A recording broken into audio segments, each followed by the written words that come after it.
Here. Here. Beth Taylor. Here. Greg Stallings. Mayor Pedro Segarra.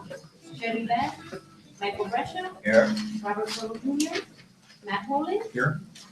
Gabriel Lario. Here. DJ Noel Sullivan. Here. Thank you, Ms. Santiago.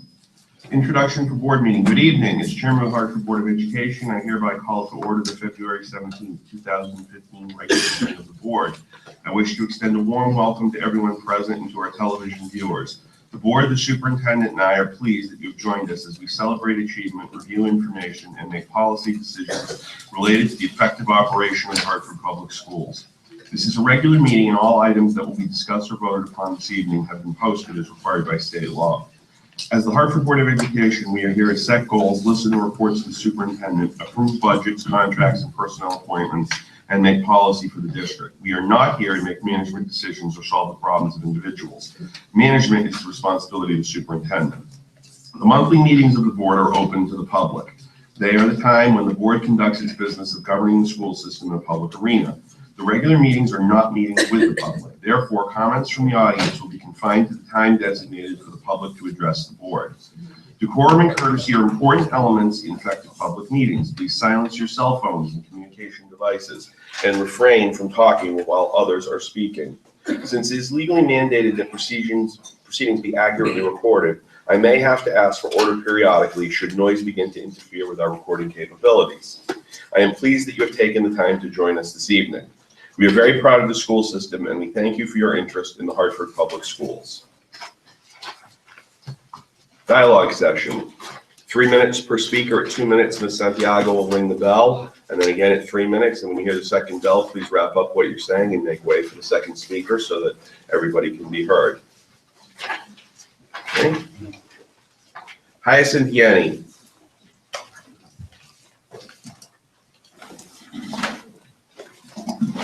Good evening, everyone. Good evening, Hyacinth. Superintendent, board members. So I'm Hyacinth Yenny. I am a community activist in the city of Hartford. And I stay on the outside because I can look at things on the inside clear. And I'm here because I usually like to bring suggestion. And I know there's something that can work. My first suggestion is, or my first thing I have to say is, for the superintendent, I'm asking you please to look at the graduation grade that kids are graduating with. They're graduating with D's. Now, not all of them, but majority of them are graduating with D's. Now I'm asking you as a superintendent, where can D take you? Can it take you to college? I know we boast about having high graduation rate, but why are we graduating children that doesn't know how to read or write? That's a question. And I know you came in and the load was heavy for you because there's a lot of issue that you need to get addressed. But I'm really concerned. For the past 10, maybe 12 years, we've been graduating children that cannot read. We can put our fingers out there and count how many children are actually going off to real good colleges, especially from the public schools. I'm not sure what's going on in the magnet schools or the charter, but my thing is the local neighborhood school and high school. The second piece is trade school. Buckley started a program there, which I think it's going to be successful if it's run properly. It's around construction. Give the kids a lot of information, hands-on stuff to do around construction. I think that's something that we could use in Hartford High. It doesn't have to be construction, but something hands-on for some of these young people who we know are not going off to college. But we do need our plumbers, our electricians. We need all those people that can do stuff in our community if they can't go off to a college. And I know it can happen. We have the space for making it happen. I see how engaged those children are when they're doing hands-on stuff. And I think that's, I was amazed going over there at Harvard High and watching those kids in green technology, building those robots and stuff like that. They were into it. And so we need to figure out a ways and means. And all of our children doesn't learn at the same pace and the same kind of a way. So we need to figure out how we can help them, get them into something that they would want to come to school. The other thing is the suspension rate. We may think it's not high, but it is high. What we need to do is actually do inside suspension, making sure that there is a teacher in that class, in another separate class, getting those kids their education, even though they're in suspension. So they don't think they can just go off and do nothing and come back to school. That doesn't help kids. We need to keep them in the building, doing something productive, okay? So, I beg your pardon? Thank you. Okay, and the Montessori, please, the Montessori school. I'm really thinking that we can look at a place in Hartford to keep that school in Hartford. As you say, we need to keep achieving, we need to keep high achieving school in our city, okay? So thank you. So if you could look at the graduation requirement, please, I would really appreciate that. Thank you. Janice Fleming, Carla Williams.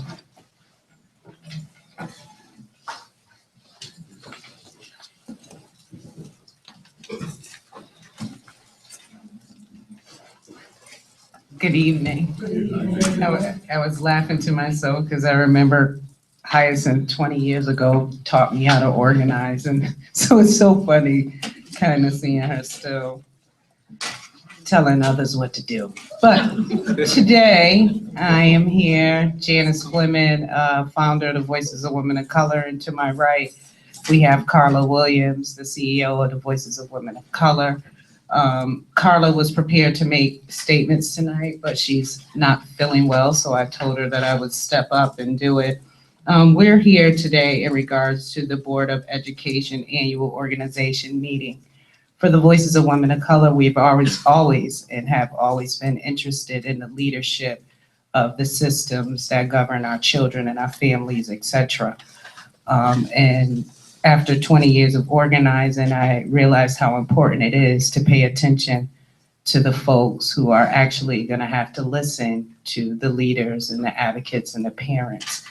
We have been impressed with this body of people, how it's come together in the thought process. We have had individual conversations with most of you on this board to critically think about the direction of our children and our school systems. We urge you tonight to keep your board and everyone, all your members in place. We like what's happening under the leadership of Chairman Waring, and we hope that you all will continue to work on behalf of our children. We do recognize the challenges you have, most recently with Clark, with the Montessori school. But we like the thought-provoking process. We've seen Dr. Beth over at community meetings. We've seen Richard Waring at community meetings. Dr. Shelley Best has made herself accessible, as well as Craig Stallings. And so we only can speak from our behalf. And to that extent, we appreciate you all, and we appreciate your leadership. And if there's anything we can continue to do to be supportive, please feel free to let us know. Have a wonderful evening. Thank you, Julia. Oh, side note, Clark is going to be a touchy thing. I like how y'all handling that, and I hope that whatever it is that you do with Montessori, that we hear the parents clearly. We've been hearing both sides. We understand the position that you're in and trying to find space and other things. And Dr. Best, thank you for also calling council to raise the concerns in regards to Montessori. Chairman, thank you as well for calling council to raise your concerns, and we hope that you all can figure out how to work with the parents to find what's the best strategy for our children. Thank you.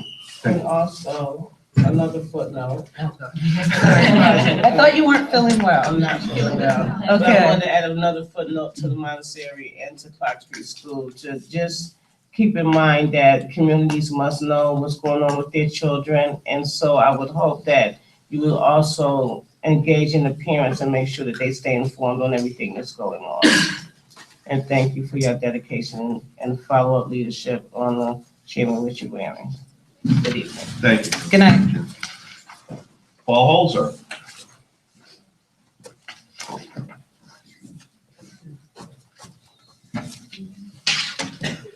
Good evening, Chairman Waring, Superintendent, board members, student representatives. I am Paul Diego Holzer, Executive Director of Achieve Hartford. On Thursday of last week, we published our own statement on the Clark School saga, which 2 falls ago, if you guys remember, really started with the previous superintendent trying to incubate Achievement First there, to adding the school to the Commissioners Network, to then the failure of the Commissioners Network vote, to the State Board of Ed,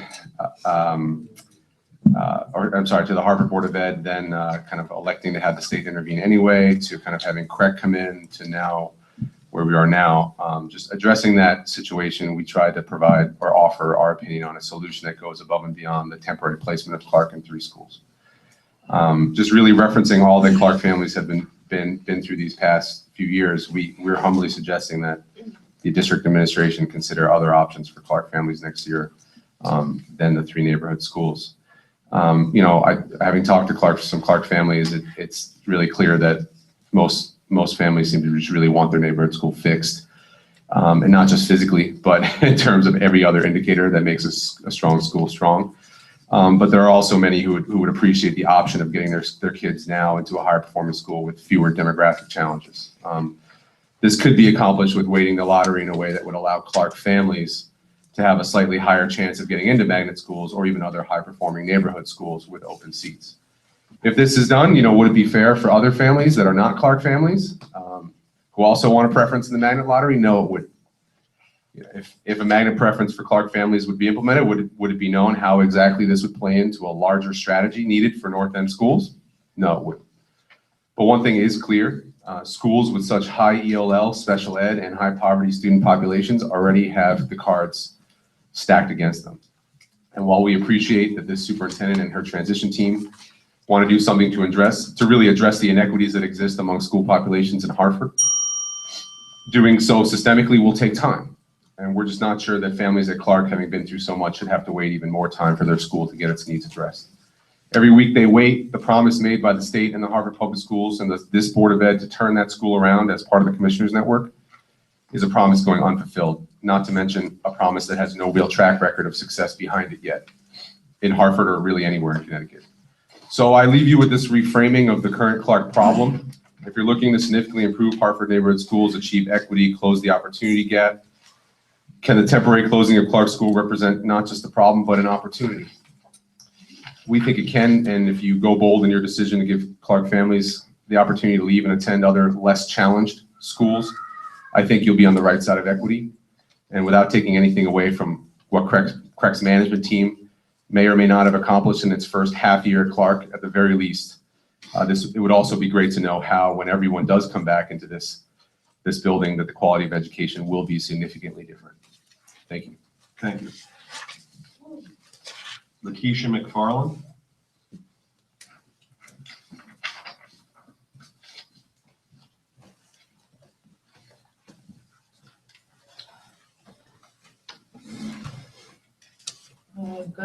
Good evening, everyone. First of all, I'd like to say I disagree with everything Paul Holzer is saying.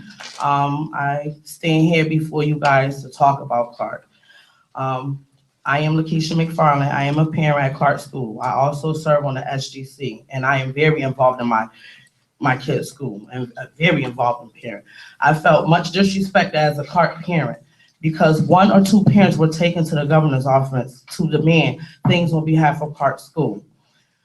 We have not yet met as a body of parents and decide that we need to go to Governor Malloy and demand anything. But I saw online that 1 or 2 parents speaking for me and my children, over 300 more children, without finding out our concerns. I feel that 1 or 2 parents at Clark our parents are being manipulated to say and do things not in our best interest of our children, but to be seen in the media. I will fight day in and night, for Clark children, but I will no longer sit and watch parents be used by a person who only want to bring news attention to their organization. I have already made it a complaint about this organization to Martha Benson. I do want my children to be as comfortable as possible in their new space, but I understand that there is a process, and I feel I am a part of that process. With that being said, I am nervous about the future of our school.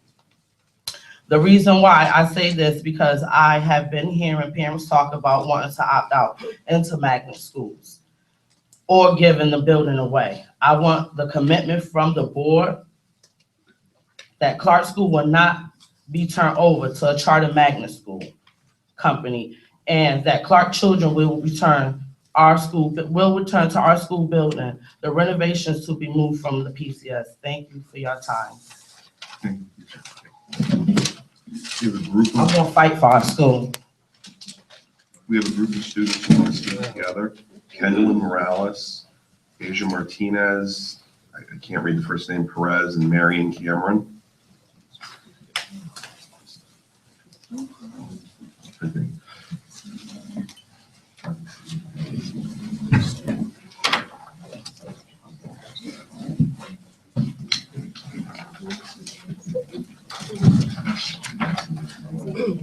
Good evening. My name is Crystal Perez. My peers and I are representing the Hartford kids that go to the Glastonbury High School as a part of the Glastonbury Agri-Science program.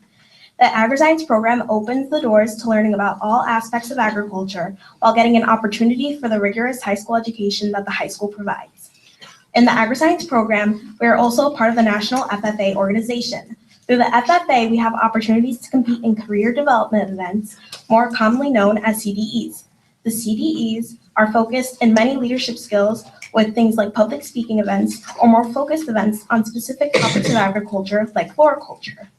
Being in the Agri-Science program, we have the opportunity to do over 700 hours dedicated to our personalized supervised agricultural experience, otherwise known as an SAE. SAEs are managed and created by the students themselves and come from a wide array of projects such as placement SAEs, research or experimental SAEs in animal science, plant science, or other agriculturally related areas.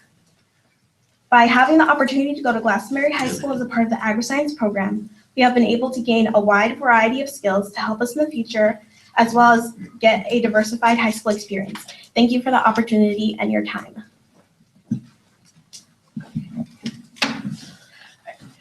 Good evening. I'm Kendall Morales, and I'm currently a senior at Glastonbury High School in the Agri-Science program. Being in the Agri-Science program gave me a new experience throughout all the years I've been here. I was able to figure out I was good at floral art, and I enjoyed doing it. Also, I was able to put all the activities and events I participated in on my college resume. Being a part of the Ag family, you can travel and meet new people and learn about other people's agricultural backgrounds. As a requirement of the Ag program, every student has to take a supervised agricultural experience class, or an SAE. Those classes have benefited me as well as other students. We learn about job resumes, public speaking, and how to act in an interview. In the future, these skills will help with college, getting a career, and my life beyond my 4 years. This program has better prepared me more than any other high school education would have because of my interest in floral art. Thank you so much for this incredible opportunity and continued support of my program. I also am a senior residing in Hartford, attending Glastonbury High School throughout the Agri-Science Technology program. Attending this program has a lot of benefits, and for me, the benefits started with receiving a better education. This high school has a reputable and recommendable academic program, and it prepares all students for assimilating for life beyond high school. The classes the Ag program provide are more particular to interests that majority of other schools don't supply, such as veterinary sciences, floral design, and mechanics. Being in Ag teaches you how to be responsible, gives you leadership and job skills that are beneficial for after graduation. The teachers see the potential in their students and have the chance to see them expand and develop over the 4 years. Thanks for the opportunity. On behalf of my peers and myself, I would like to thank you for giving us the opportunity to come and display why the Agri-Science program is so important to us. And thank you for sending us to GHS to further our joy of Agri-Science. Thank you. Thank you. Thank you.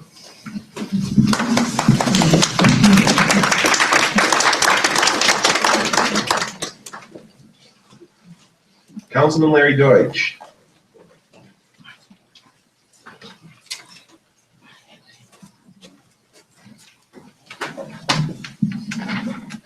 Thank you, and to the board, it's impossible to follow that presentation that was just made, just impossible. But we all try to do the impossible. and Would you so- like to see back your time? Yes, I certainly would. I certainly would.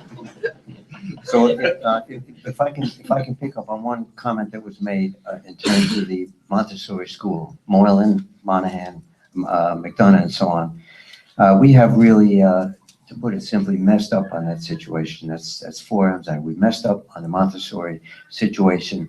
If there is a resort, as people have said, to putting the location of a school outside of the city, there are so many people distressed, and a lot of them showed up at the last city council meeting, you know, thinking, well, maybe city council would have some influence, and we all know the reality may be so. But I get the depth of distress of parents who may have to travel outside the city to meet with teachers, principals, pick up their students, and so on and so forth. So I think the point is, please find an alternative either between Moylan and Montessori, redistribution, or somewhere in the city for the sake of the families, the children, the transportation, the bus costs, and the parents. So that's one thing that's come to our attention. And I know that's been addressed. The other thing in terms of Clark and PCB, again, in terms of PCP, I think we have all as adults disappointed the community, the children, the parents, and so on by this situation, which of course is being addressed now. And it's nice to know that you're all having meetings and the parents will be situated. But as adults, as you know, as responsible board members, elected officials, we have messed up when we didn't foresee a situation like that when you renovate a building, that you run into things, not just mold and asbestos and so on, but these are the known quantities. So my plea then is to be preventive and proactive next time a renovation comes along. And I know you've all thought about that. You know, when you do Martin Luther King, realize it's the same architecture and so on as Fox was. So some of these things are preventable. As we say in medical care, you want to prevent things so you don't wind up in this dreadful situation for the sake of the families and children. In terms of city council, everyone knows the budget is awfully tight. There's talk about cutting this, that, and the other thing. Hopefully they'll cut some of the expensive contracts and things that go out of the city and keep the work in the city and give as many jobs as possible to city residents, train them, and have them work with us instead of outsourcing so much. In terms of the capital improvement budget, we have a list of 47 million coming up soon, and a lot of it is for a stadium improvement, just walking distance from here, Patrick Court Street, Dillon Stadium, that's 9 million. There's 14 million for street light repair and so on and so forth. Someone's gonna have to balance this, and I don't know personally how we'll do it, but the capital improvements to fix up, Clark and work things out of Montessori, hopefully that has priority, and we may have to shelve some other things. Everyone here should lobby city council, not just me, but everyone, as to how to do it best so that the people don't suffer. They're building, we just broke ground for stadium downtown, and some people question whether money should have been spent there instead of right here in the school system. So I just bring that up, and we need jobs for Hartford residents in all of these endeavors. And that'll do. The other people who've spoken before me are far more eloquent in terms of what we need right here, in terms of everyday living situation. Thank you. Thank you, Councilman. That concludes public comment. And 5, Board of Education Annual Organizational Meeting. You read the blue sheet. The Board of Education conducts its annual organizational meeting every February. This is a process when officers are elected, and we use paper ballots for each office. The nominations will be made, the candidate's name will be listed on the ballot, and each member will sign the form. Ms. Santiago will collect the paper ballots and inform us of the results. After that, Ms. Kaufman, the Assistant Corporation Counsel, will proceed with the oath of office. So at this time, I will open the nominations for the chairman of the Hartford Board of Education. Mr. Chair, Yes. I'd like to place into nomination Richard Waring for another term as chairman of the Hartford Board of Education. Thank you, Mr. Pullen. I accept that nomination. Are there any other nominations? Seeing none, the chair will call the nominations to be closed. At this time, we can vote on board chair.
You want us to announce it between, or you want? Okay. Administer your oath now. Okay. Please raise your right hand. Do you solemnly swear that you will support and defend the Constitution of the United States and the Constitution of the State of Connecticut, and that you will honestly, faithfully, and impartially discharge your duties as to the best of your abilities as an officer of the Hartford Board of Education? So help me God, I did. Congratulations. Thank you.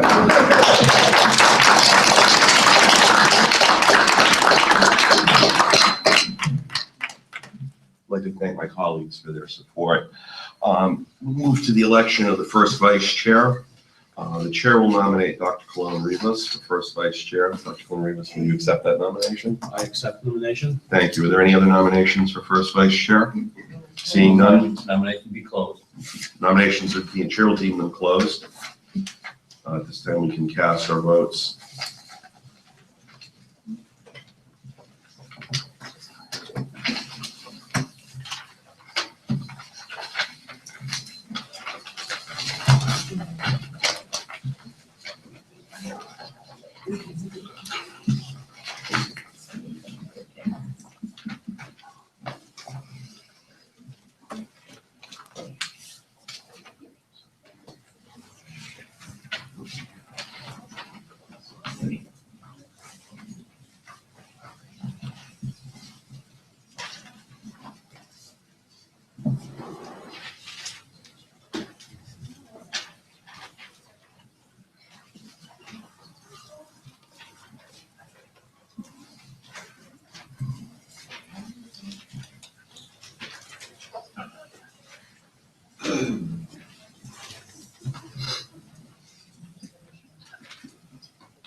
If we could swear you over. If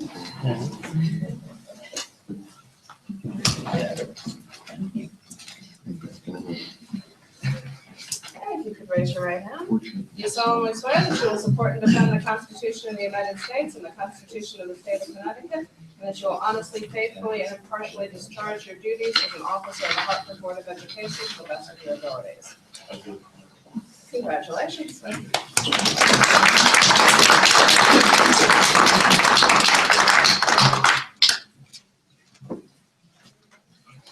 This time, the chair will accept nominations for the position of second vice chair. Are there any nominations for second vice chair? Mr. Chair, I would like to nominate Dr. Beth Taylor for second vice chair. Thank you, Dr. Taylor. Do you accept that nomination? I do. Are there any other nominations for second vice chair? Seeing none, the chair will say the nominations are closed. We can now vote.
Dr. Taylor, would you like to be sworn in?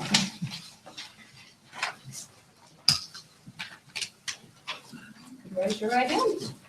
Do you solemnly swear that you will support and defend the Constitution of the United States and the Constitution of the State of Connecticut, and that you will honestly, faithfully, and impartially discharge your duties as an officer of the Hartford Board of Education to the best of your abilities? Congratulations.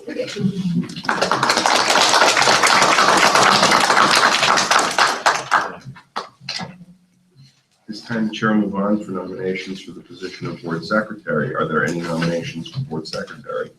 Mr. Chair, Yes. I'd like to nominate Craig Stallings. Thank you, Dr. Taylor. Mr. Stallings, will you accept that nomination? Yes. Are there any other nominations for the position of secretary? Seeing none, the chair declares nominations to be closed. We can now vote for secretary.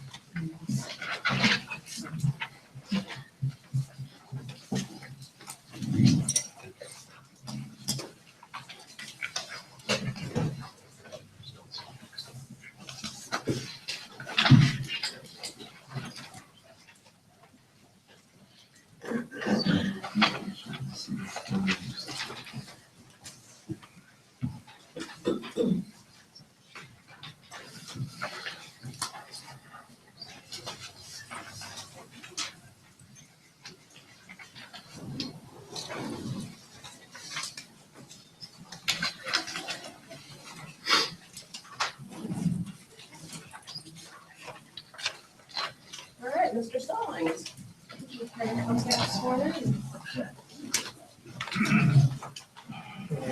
Have you raise your right hand?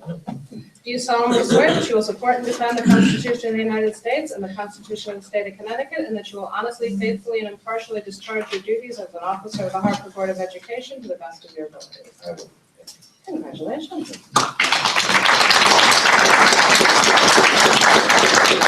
Thank you. With that, we move into item 6, reports. Report of the chair. The chair will just briefly read out the committee assignments for the current year. They're going to be largely the same, but there are going to be a few changes. And Santiago, I have the list in writing for you afterwards. Finance and audit. Mr. Stallings will be the chair of finance and audit. The members will be myself, Dr. Bess, Mayor Segarra, and Mr. Poland. Parent and community engagement will be chaired by Dr. Bess. The other members will be Mr. Stallings, Mr. Cotto, and Dr. Taylor.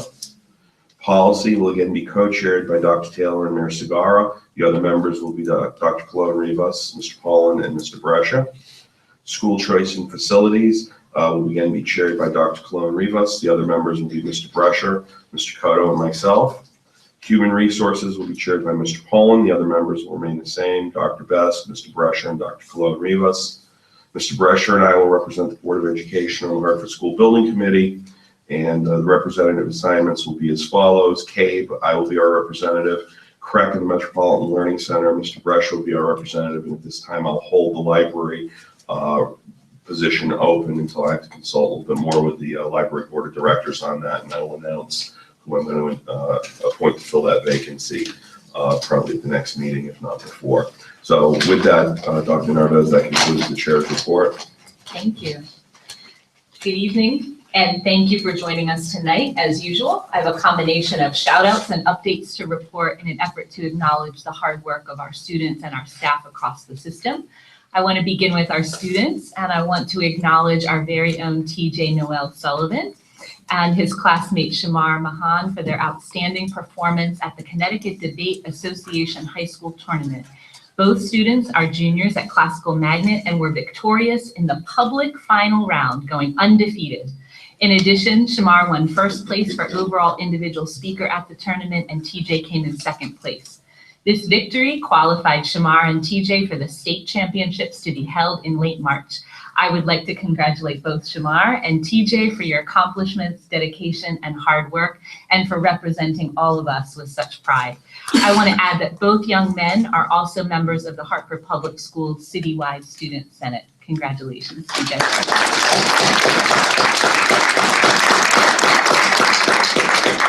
I have a couple of school and staff shout outs. First, Breakthrough Magnet School South It is with pride that I announce that Breakthrough Magnet School South has been selected by Teach for America to be recognized as a school to learn from, as an exemplar in school culture.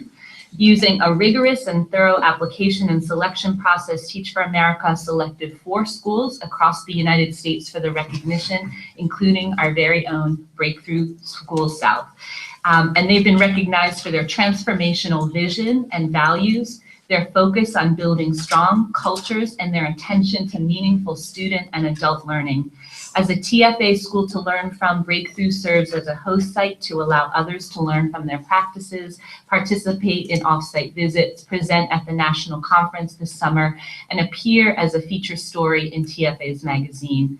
As a Charter Corps member of Teach for America, Principal Julie Goldstein is quoted as saying, "I'm personally very excited to help promote all the great things happening at Breakthrough Magnet School and across Hartford." Please join me in congratulating the entire Breakthrough Magnet School South for this achievement.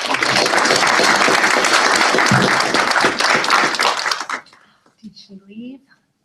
I have Marta Bentham here to acknowledge. I think she left the room. Our Executive Director of Family and Community Engagement, Ms. Marta Bentham, is being presented with a Center for Children's Advocacy 2015 Champion, there she is, Champion of Children Award at the Spring for Kids event on Tuesday, May 12, 2015. Marta is being honored for the critical work she does for Connecticut's children at risk. The Center for Children's Advocacy expressed that they are thrilled to pay tribute to Marta's ongoing extraordinary commitment to improving the lives of Connecticut's most vulnerable children and the strong partnership they share with the district. Congratulations, Marta. We are all so very proud of you.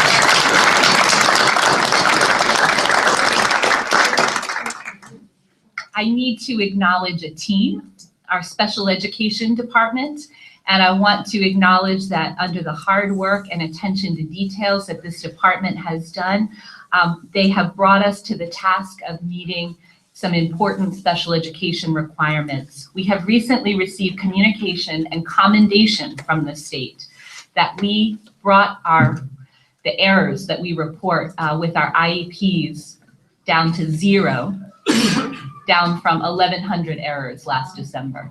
So we report kind of our IEPs to the state, and there were 1,100 errors last December, and we brought that down to 0 this year.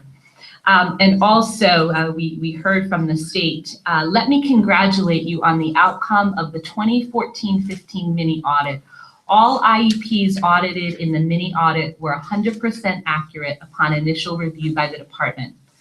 Hartford was part of the 2012-13 audit, failed that audit. Participated in a mini audit of 2013-14, failed that audit, and was ordered to participate in 2013-14 in a full audit, which the district also failed. We are very pleased to see the progress Hartford has made this year and are hopeful for continued improvement in the timely and accurate reporting of IEP data. This is a significant improvement from where we have been. It's been one of the focal points I've called out this year in terms of getting results.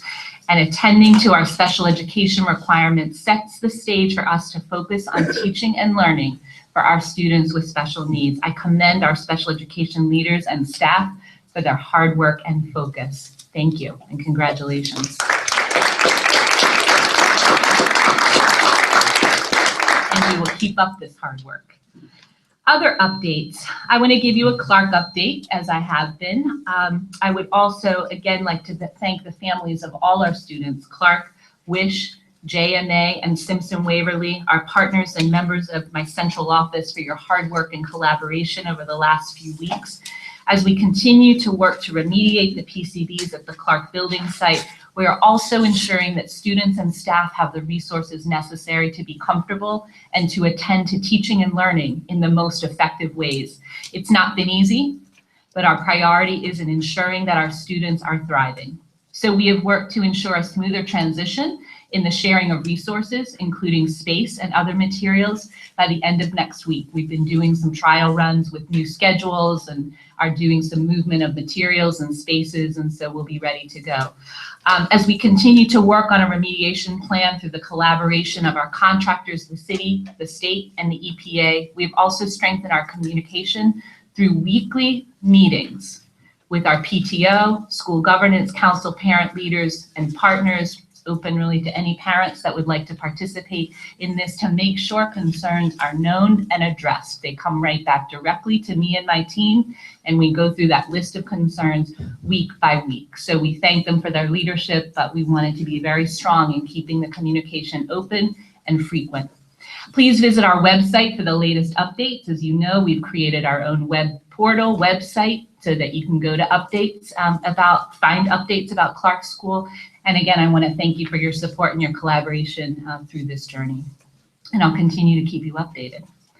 Principal and teacher advisory councils, in spite of the multiple winter storms and necessary rescheduling, we have finally launched the superintendent's principal and teacher advisory councils and the official beginning of our strategic planning process. As I mentioned before, our principals and teachers play pivotal roles in ensuring that students thrive and that all of our schools become high performing. They have a unique pulse on the health of our system, and it's with gratitude and inspiration that I say how much I was honored to be learning and working along them, and I look forward to our continued collective efforts. The kickoff meeting, of course, of the strategic planning process was on February 11th. The third time was the charm. We had to reschedule it 2 other times, but it was fabulous and still well attended by members of our wider community. I really want to especially thank our board members who are able to make it for your presence and participation. And I always say it will take teamwork and the commitment of all of us to attain our vision of equity and excellence for all students. Many of the participants shared that, like me, they left that session feeling energized, inspired, and in a state of reflection about future and next steps. It became quite clear that the strategic plan and the work we're now engaged in our next chapter begin with all of us getting down to the business of discussing by what we mean by equity in our particular context. And we are taking deliberate steps to engage stakeholders at various levels throughout this process so that we emerge with very clear and bold goals, plans, and actions that indeed ensure that we have joyful learners and school communities that thrive. And I want to end my report with a personal recognition. The month of February is nationally recognized as Black History Month. It is a time to engage each other and our students in learning and celebrating the rich history and contributions of our Black citizens, particularly of unsung heroes and ordinary citizens, to our city, our state, our country, and the world. And perhaps more importantly, I want you to join me in reflection as we face the urgency of now, ensuring equity and excellence for all of our students. And that concludes tonight the superintendent's report. Thank you for listening, and thank you for being a part of our community and our work. Thank you, Dr. Narvaez. Reports of committees. Parent and Community Engagement Committee, Mr. Sullivan, do you have a report for us? Yes, sir. Through you, Mr. Chair. Actually, I'll be brief. I had some notes that I'm not going to read from now. I'll simply just say the committee met. We discussed these schools that still have SGCs outstanding that need to organize and have those SGCs put together. The committee expressed the concern and a desire to make sure that actually happens sooner rather than later. We also discussed, excuse me, again, we also discussed the schools that are in the midst of a principal search and also the importance to have parents and teachers organized and ready to go and train so that they could go through the budget process and the principal process with having knowledge about the process.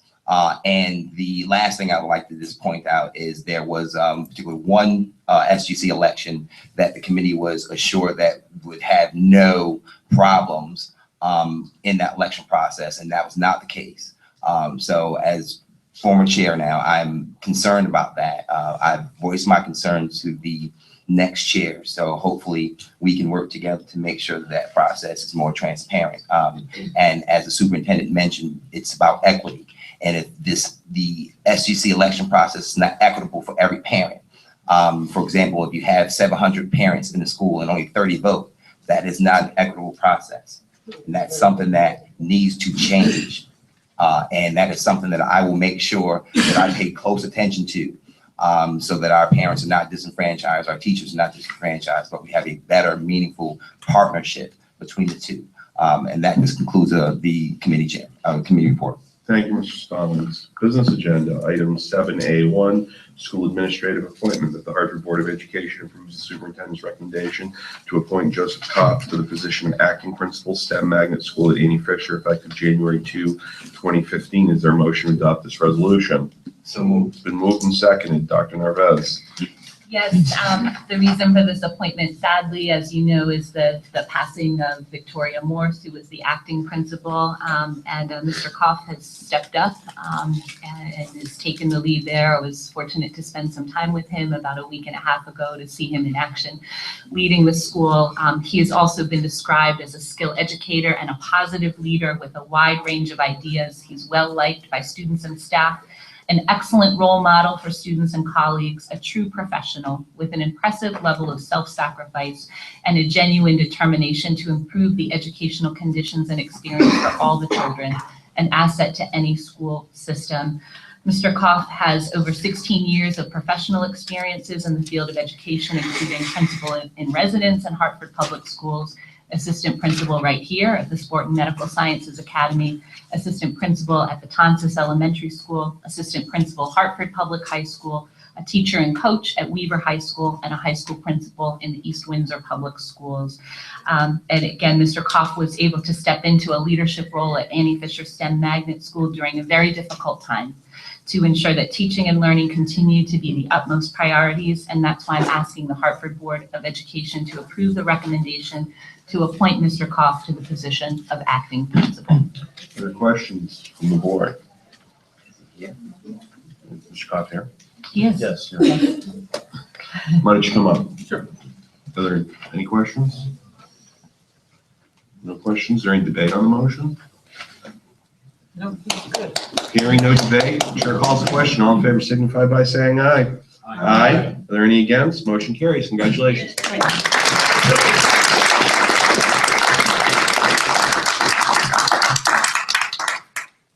Good. You want to say a few words? Sure. I just want to thank you for this opportunity. I know I have some big shoes to fill, but I know I will continue the work that Vicki has done with her dedication and her continued hard work for the STEM family, and I just look forward to this opportunity. Thank you.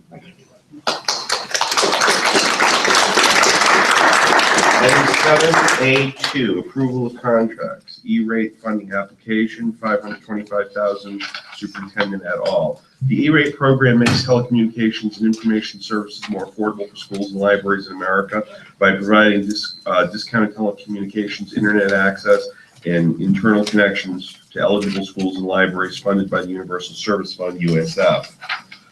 Discounts range from 20 to 90%, and Hartford will be receiving an 85% discount this year. As part of the FY 2015-16 funding application cycle, MHIS and Procurement Services have tendered a redesigned RFP for network products/services focused on achieving more favorable pricing opportunities. Reviews and awards were completed on January 29th, 2015. The recommended action is that the Hartford Board of Education authorizes the superintendent to execute contracts with Total Communications, Ergonomics Groups, Consolidated Computing, EP, E+, and CDWG for the term to end June 30, 2018, with 2 potential 1-year extensions at a cost not to exceed $525,000 per year, which is the Hartford Public Schools' share to match the federal E-rate funding share. Is there a motion to adopt this resolution? So moved. It's been moved. Is there a second? Second. It's been moved and seconded. Dr. Narvaez? Thank you. I'm going to frame the conversation, and then we have Ms. Sabina Sitaro, our Chief Innovation Officer, here to walk us through a little bit more about what this request means in terms of the E-rate funding opportunities that we have here as a school system. So the Schools and Library Program, also known as the Federal E-rate Program, makes telecommunications and information services more affordable for schools and libraries in America. E-rate provides discounted telecommunications, internet access, and internal connections to eligible schools and libraries funded by the Universal Service Fund, or USF. Schools and libraries may receive discounts on eligible Category 1 services, such as telecommunications services and internet access, and Category 2 services, internal connections, managed internal broadband services, and basic maintenance of internal connections. We receive an 85% discount. And then the billing is either reimbursed or USAC invoices Hartford Public Schools the 15%, and then they invoice the vendors directly the 85%. Every consumer that has a charge on their cell phone bill, and that amount goes into funding this program. So some fast facts about the E-rate program. In 2014, this Board of Education approved several E-rate contracts, including one for network services. And upon review of the last year's costs, both the vendor and NHIS agreed to terminate the contract to achieve better pricing.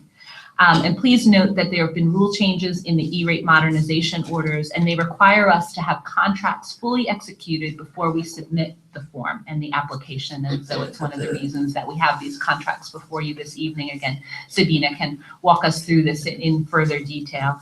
And as part of the FY 15-16 funding application cycle, NHIS issued an RFP for network products and services, again, focused on achieving better pricing. And at this point, I'll turn it over to Ms. Sitaro to kind of walk us through just a little bit more detail, of the aspects before the board this evening. Okay, this is pretty simple. What we're basically doing is, this is a formal process that USEC requires the federal government, which requires the Board of Education to show an agenda item approving the contracts and the signature of the superintendent, so that we can purchase off of these contracts. They're city contracts. They can be used for other purchases, whether it be for school construction or any other programs or projects that we have going on within the city. They are city contracts. So what you have before you is really just asking for the signature of the superintendent. And it is something that we have to have in order to apply for the next step in the process of E-rate. And that would occur on by March 26th. We need to file the second piece, which is a 471, which then goes through itemization of all of the equipment that we would be purchasing. And what that does is really upgrade the network infrastructure of the schools. So the wireless within the schools. So what's critical for student testing, the SBAC and so forth. So this is, the 525 is actually just the one time, and it's for a 5-year period. So it isn't a reoccurring 525 every single year. And we are also going to be going through the budget process this year. So we will be identifying where those funds would be coming from. So it doesn't, so we'll still be going through another formal process.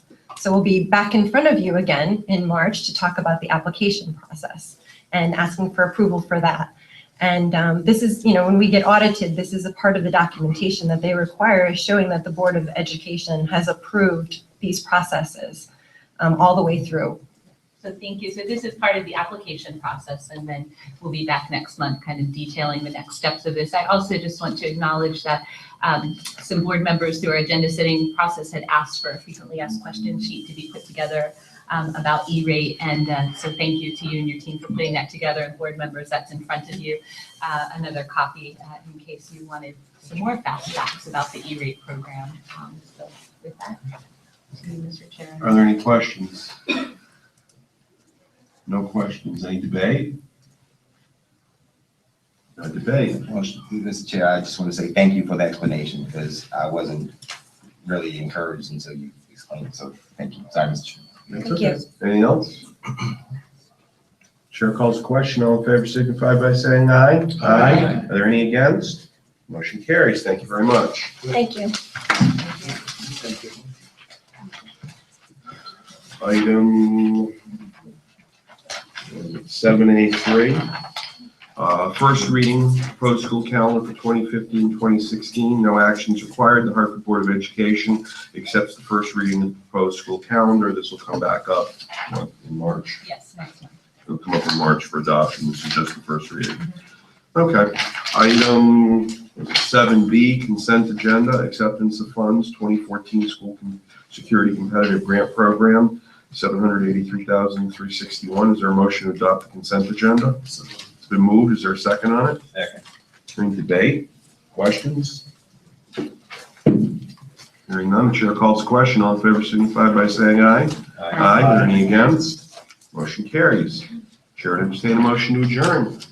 So moved and seconded. All in favor? Aye. Any against? Carries. Thank you, everybody. We're adjourned.